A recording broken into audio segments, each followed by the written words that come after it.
back to the studio. Here we are again. Today we're going to take another step in looking at some of the things responsible for tension in the long arm machine. Some of these are also responsible for tension in a domestic machine, but I'm mostly focusing on long arm. So the next thing we're going to be looking at is the bobbin case and just how drastically tension can change from one bobbin to the next. So what we're going to be using today is a Towa Tension Gauge, and I have both a manual and a new digital version of that. I just became aware of the digital one, and it's going to be a lot more precise than this one. Now I know there are lots of quilters, some of them are dear friends of mine, that have other ways of gauging tension by feel. And I think that's amazing, and they have a lot of experience under their belt, and they can explain it very well, but not everybody is comfortable with that method, and I'm going to relate it to cooking. A lot of people who love to cook and who spend a lot of time in the kitchen, they will tell you to add a pinch of this, add a pinch of that, use your heart, put spices in it and let your heart decide. But some cooks, especially those trying to learn, they're not comfortable with that. They need exact measurements until they can get their feet wet, until they can get their footing, their foundation. And so they need to know an eighth of a teaspoon, a quarter of a teaspoon, a half of a cup. They need exact measurements so they can build a foundation and understand what something feels like, tastes like, looks like. And so that's why I think these kinds of tools are useful, at least in the beginning, until you can get a basic understanding of how tension works. Later, when you don't need them anymore, that's great, but these training wheel tools are really essential for people as they learn to build a solid foundation. If you just go by feel and it doesn't work, you don't necessarily understand why it isn't working, and that's why I think these tools are a little more useful for beginners. So we're going to go over the manual one first, and I'll show you how that works, and then we'll show you the new digital one. It's not really new to the world, it's just new to me. Okay, we have our bobbin and we have our bobbin case. I read in the manual that this is supposed to be facing the outside when you put it in the bobbin case, but that can only be true if you wound it correctly from the first place, and I didn't know which way to wind it, so mine doesn't necessarily go that way. I always know that it has to come over the top to go into my bobbin case to be able to feed correctly, and it goes through the loop. And when I pull it, it's going clockwise. So after I get it loaded in the bobbin case, the little clip here is going to be facing the 12 o'clock position, and it's going to click into that little groove. So I'm going to put it on the post, make sure it's right in the 12 o'clock position, and then snap it in place.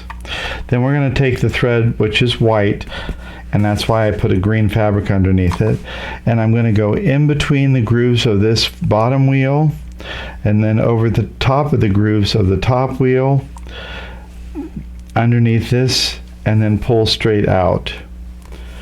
And what we want to get is somewhere between 190 and 220.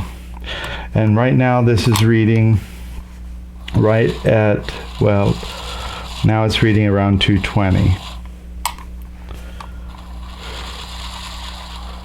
Maybe even 230.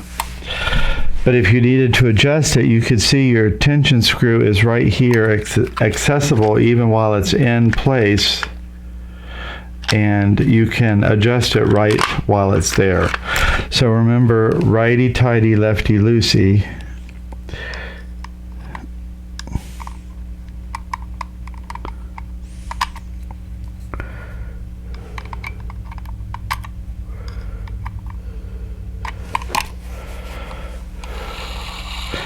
And now we're right about 200. So when you're ready to take the bobbin case out, if you try and take it out flat, you're going to lose the bobbin. So if you take it upside down, the bobbin comes out with the bobbin case. And there is a thread cutter right there on board the Towa gauge. But I just am going to trade out and put a different bobbin in and just show you if there's a difference in this particular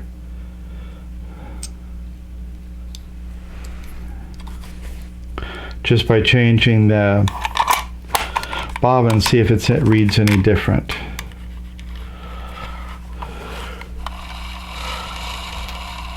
Again, that one's fairly accurate.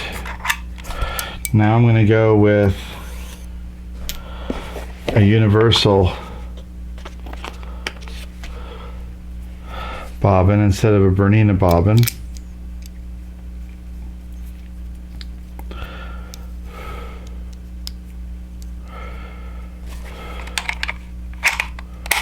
You can hear it snap into place.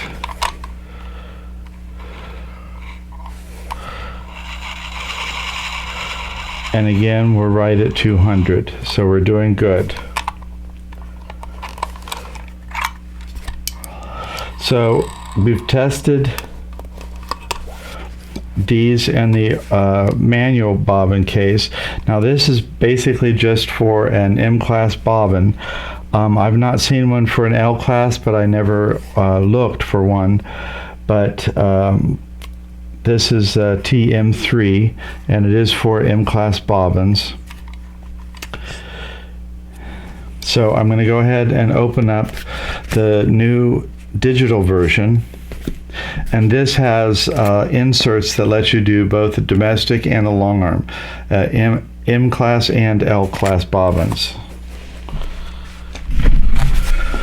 So this is the bobbin case digital tension gauge by Towa. And as I said, this does both the domestic and the long arm, L-class and M-class. It should have the inserts for both types of machines, and it also has the instructions on how to use it. This has all the component parts, and looks like it has even some English on here.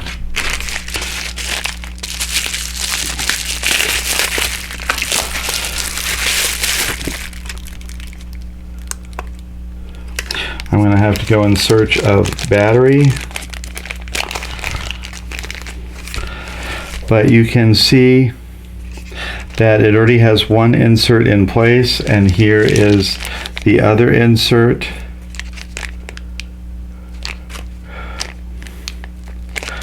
The 501 is the L class. This is the domestic bobbin case, and this is for the long arm. So I'm going to go ahead and see what kind of battery I need.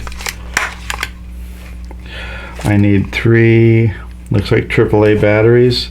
So I'm going to go in and get those, and then we can see how this one works. Okay, I've put in the 3 AA or AAA batteries in the back, and I'm going to go ahead and hit the power button. And it recalibrates every single time you turn it on. And the one thing I could show you on the manual gauge is the scale is reading an MN. Now I'm not sure what that stands for, but this has MN and GF. The GF allows you to test the tension and the top tension in your sewing machine, but I'm not going to be going over that today. So I'm going to toggle this button here, and it's going to go back to MN, which is going to allow us to test the bobbin tension. Now this particular insert here is for a domestic sewing machine, so you could put your bobbin case for a domestic sewing machine in here, and you would put it in the exact same method that we're going to do for the M-class bobbin, but we're just going to change the insert. So I'm not going to show you that. I'm just going to push this tab in to remove the insert. So I'm removing this insert, setting it aside, and I'm going to put this insert in place.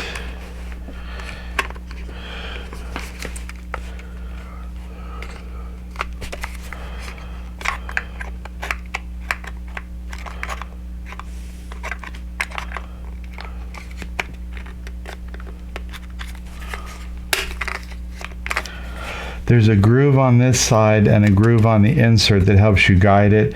You put it on first and then this snaps into place. So we're going to do the same thing we did. We have our bobbin loaded, and what we want to do is have this tall point is going to be to the left side of this. This is going to be our stop that's going to stop the bobbin case from spinning. So you could see it could spin this way but not this way. So when we pull the thread, it's not going to spin around in there. So we're going to go through the bottom wheel, and there is a diagram here showing you how it gets threaded. Here's the diagram showing you how it goes up, over, down, over, and under. So we're going to do exactly that.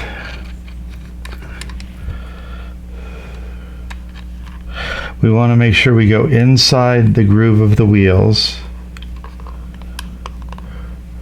and then underneath this pin. And if we give a nice even pull, we're going to see that we have a nice reading of what the tension is. And it gives you a much more exact number. Now I'm going to go ahead and use the cutter here and change out the bobbin for a different bobbin and see if that changes our reading. You can see that this one is reading a little bit high, so you can go ahead and make an adjustment right here. It has access to adjust the screw on here.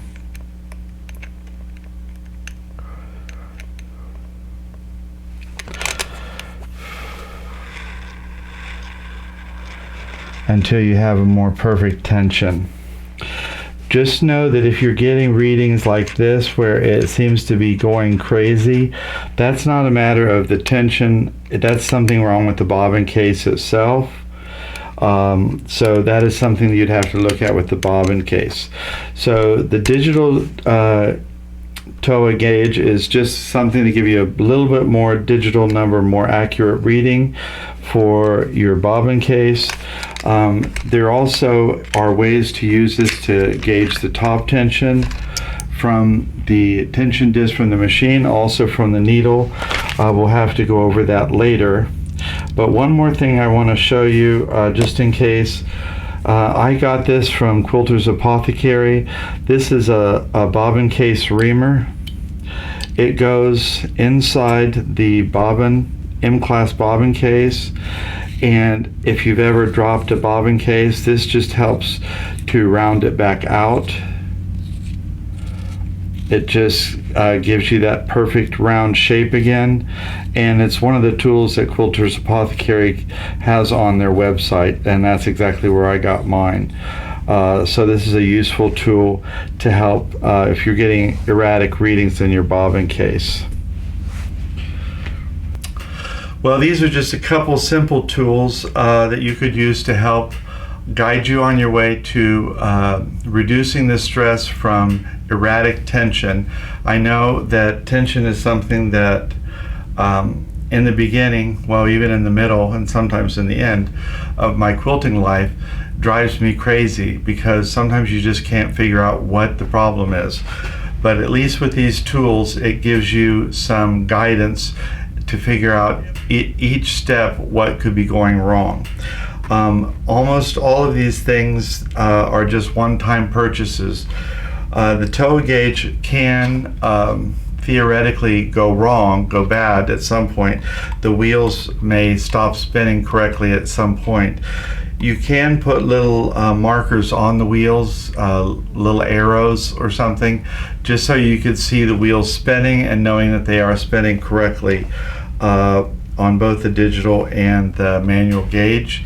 And that way you can see them spinning and knowing that it is working correctly.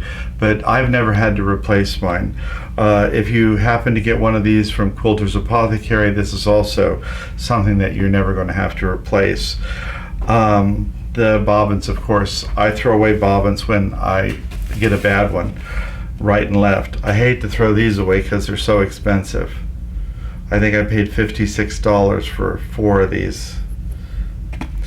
But tension is something that you can manage once you learn. I know it can be really frustrating as you're learning, but once you get some of these basic steps getting over to the machine, it can take some of the frustration out of it. So if you have any questions, leave them in the comment section below. Again, we do not sell the Towa gauges, but you could find these where you buy long arm supplies, or they're available on Amazon as well. I'm not sure exactly what Quilters Apothecary calls this. I call it a bobbin reamer, but it is on their website, and they do sell that. And I'm very happy I have that. So I hope this was helpful. Thanks for stopping by the studio today. We look forward to seeing you again next time, and until then, take care of yourself and take care of each other.